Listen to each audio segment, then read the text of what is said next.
The year is 1965 and Ford have just given you their brand new transit van. Would you go to the beach for a day or help a friend move house? I bet you wouldn't move 2 baby elephants though, would you?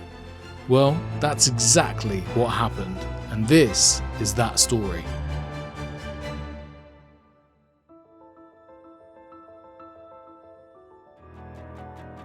Before we get to how the Transit became Britain's most iconic van, we need to go back a bit, back to where it all began, because this wasn't just a box on wheels, it was a revolution in transport. In the early 1960s, British industry was booming, but vans, not so much. Tradespeople were stuck using narrow-bodied, underpowered vehicles like the Thames 400E, the Morris J2, and the Commer FC, all of them cramped, slow, and hard to load. They were built for a post-war Britain that hadn't existed for the past 20 years. Ford saw the opportunity and brought together its British and German divisions to create a new kind of van, something faster, tougher, and much more versatile.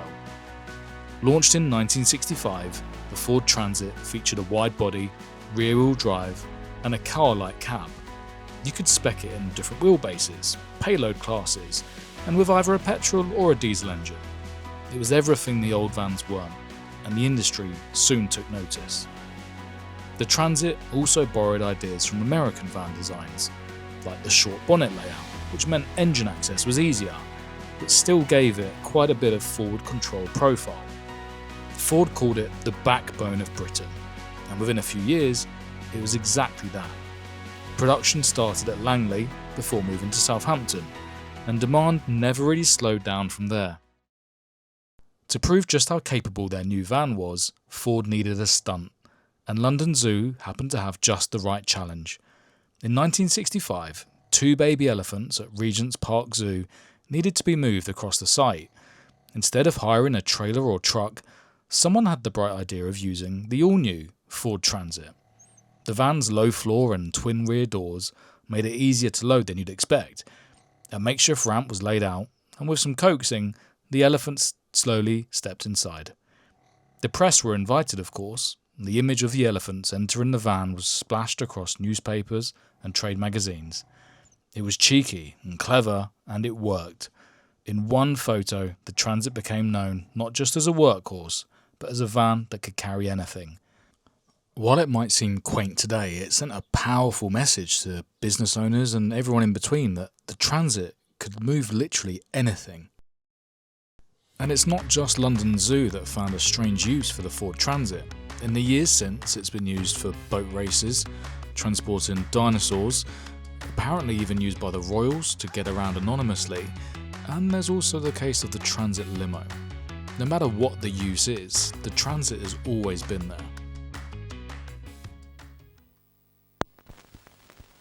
I'm the new Ford Transit with a new ultra-short engine, the Ford V4.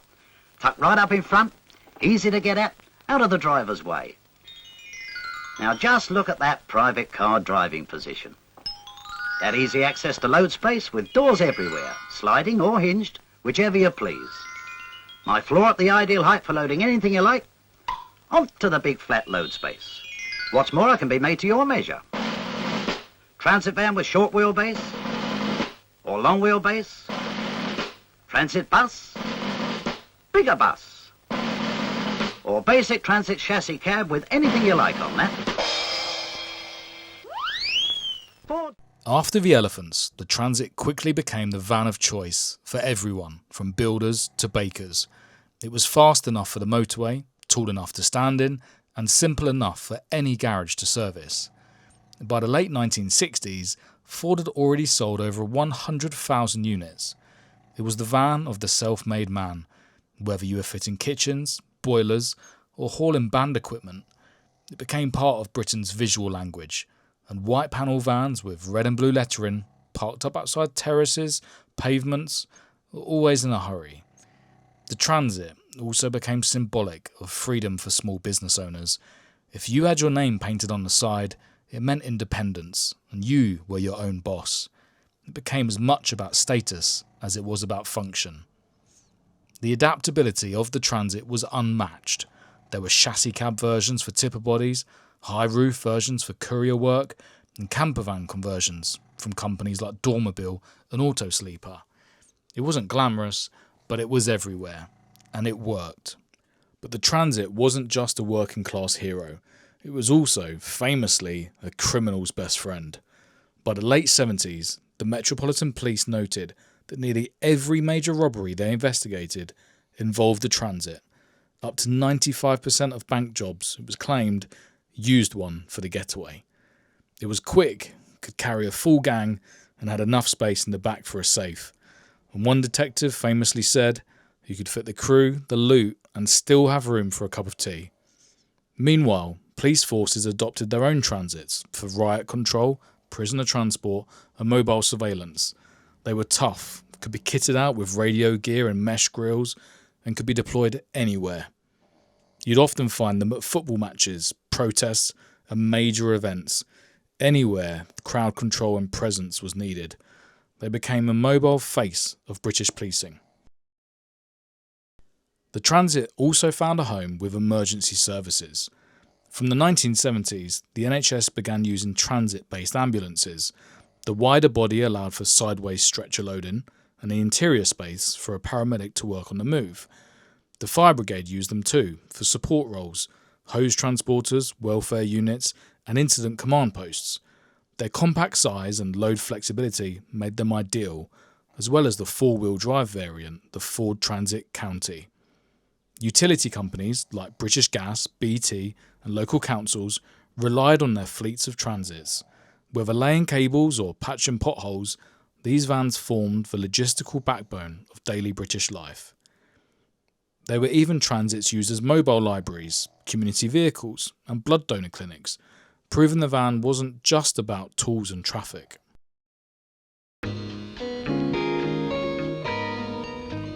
This innocent-looking Transit on display in a Ford truck dealership is the result of a joint promotional campaign between Ford of Britain Truck Sales and Terry Drury Racing of Rainham, Essex. Heralded by the name Supervan, it was... Of course, Ford couldn't resist having just a little bit of fun, and in 1971 they unveiled Supervan, a fiberglass transit body mounted on a Ford GT40 chassis. It looked like a plumber's van, but under the skin was a V8-powered monster that could outrun a Ferrari.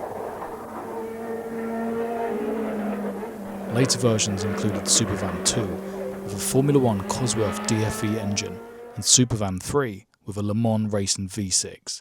These can still be seen today. They're loud, absurd and absolutely brilliant. Supervan wasn't just a PR stunt, it showed the world that even the humble Transit can make headlines on any racetrack. Know the Ford Transit, and now the 81 Transit.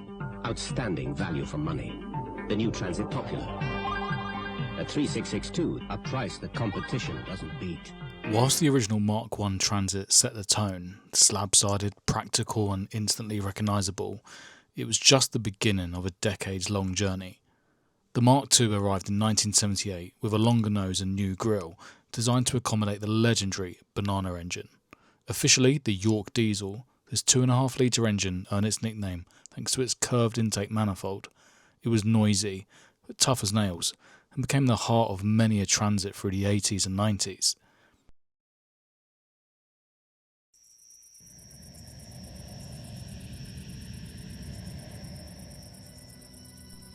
The Mark III in 1986 brought squarer styling and bigger payloads, a workhorse for British industry.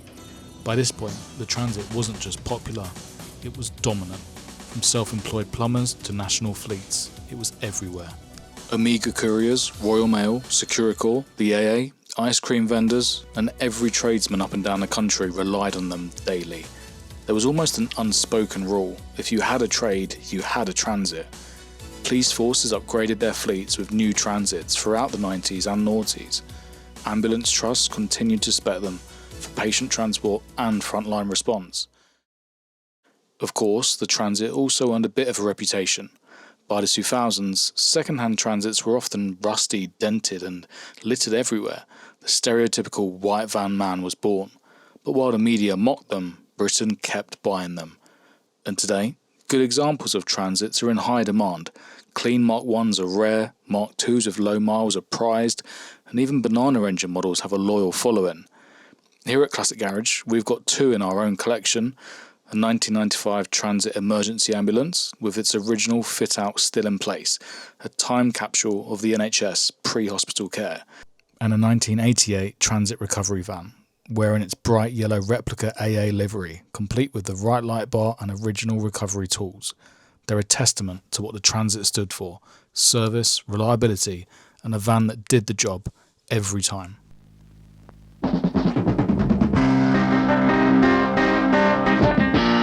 And that's the thing about the Transit. It wasn't just a van. It was a workshop, a frontline responder, a delivery partner, a getaway car, and in some instances, a zoo on wheels. From its humble 1965 beginnings to delivering groceries in a silent EV in 2025, it stayed relevant, reliable, and recognisable. Whether you drove one, worked from one, or just saw one out of your window, the Transit was always there doing the job. Few vehicles have earned a place in national memory, but the Transit, it built Britain. So next time you pass one, take a second look, because under that panelled skin lies stories of safes, sirens, and even elephants. Thank you for watching. If you enjoyed this look into the history of the Ford Transit, give the video a thumbs up and hit subscribe for more deep dives into the untold stories of British motoring. If you've got your own Transit memory, definitely drop it in the comments. I read them all. This is Deep Drive by Classic Garage. Every single vehicle has a story.